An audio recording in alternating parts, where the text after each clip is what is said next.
Good afternoon my student. आज हम बिहारी की दोहों को आगे पढ़ेंगे। अब तक मैंने जो दोहे आपको समझाए वो आपको समझ में आ गए होंगे। अब हम आगे पढ़ते हैं। कहत नटत रीझत खिचत मिलत खिलत लजियात, भरे फोन में करत है नैनन की सब बात। बहुत सुंदर दोहा बिहारी ने लिखा है। इसमें नायक और नायिका के प्रेम का वर्णन किया गया है। यहाँ पर आध्यात्मिक प्रेम का वर्णन किया गया है।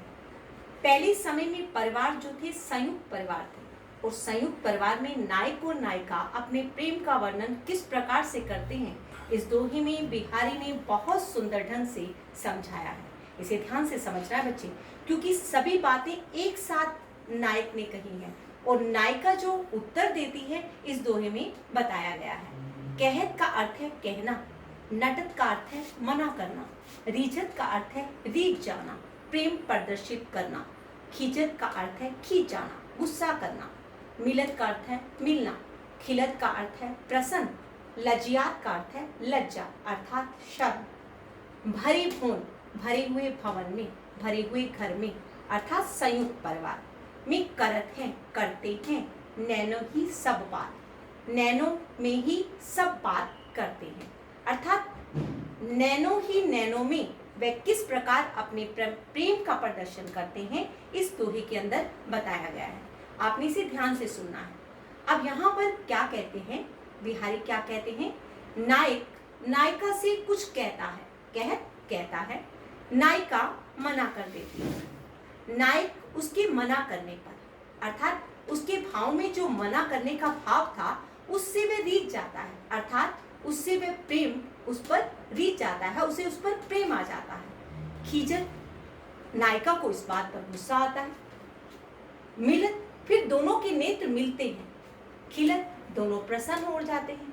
लेकिन जब वो दोनों प्रसन्न होते हैं तो नायिका को शर्म आ जाती है अर्थात लज्जा का अनुभव होता है। सभी भावों को एक साथ इकट्ठा करना ये कौन कर सकता है? बिहारी कर सकते हैं।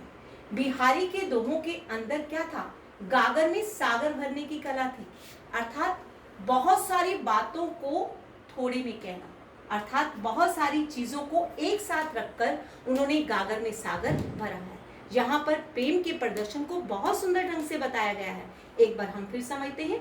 कहत नटत रीझत खिजत मिलत खिलत लजियात, भरे होन में करत है नैनन ही सब बात। बहुत सुंदर ढंग से बोलते हैं ये दोहा। कहत नटत रीझत खिजत मिलत खिलत लजियात, भरे होन में करत है नैनन ही सब बात। इस दोहे को बहुत अच्छे ढंग से समझना है। भरे हुए भवन में नायक और नायिका आपस में नैनो ही नैनो में किस प्रकार बात करते हैं इस दोहे में बताया गया है। नायक नायिका से कुछ कहता है, नायिका मना कर देती है। उसके मना करने के भाव से वह रीझ जाता है और नायिका को इस बात से गुस्सा आ जाता है। फिर दोनों के नेत्र मिलते हैं, दोनों प्रसन्न हो उठते हैं और नायिका को इस बात से लज्जा आ जाती है अर्थात भरे हुए भवन में जब नायक नायिका से प्रेम का प्रदर्शन करता है तो उसे लज्जा का अनुभव होता है। और यहाँ पर संयुक्त परिवार के अंदर भरे हुए भवन में किस प्रकार वे अपने प्रेम का प्रदर्शन करते हैं वह बहुत ही सुंदर ढंग से बताया गया है। अब आपको इसकी समझ में आ गई बच्चे? एक बार फिर समझा दो। भरे हुए भवन में नायक और नायिका अपने प्रेम का प्रदर्शन करते हैं। नायक नायिका से कुछ कहता है, नायिका मना कर देती है और नायक इस बात से रीझ जाता है और नायिका को इस बात से गुस्सा आ जाता है। फिर दोनों के नेत्र मिलते हैं, दोनों प्रसन्न हो उठते हैं और नायिका को इस बात से लज्जा का अनुभव होता है। यहाँ पर बिहारी ने इस दोहे के अंदर नायक और नायिका के प्रेम का वर्णन किया है जो आध्यात्मिक प्रेम से जुड़ा हुआ है। इसलिए ये दोहा बहुत ही सुंदर है और इस दोहे को आपको अच्छी तरह से समझना है। ये बात समझ में आ गई? अब हम आगे करते हैं।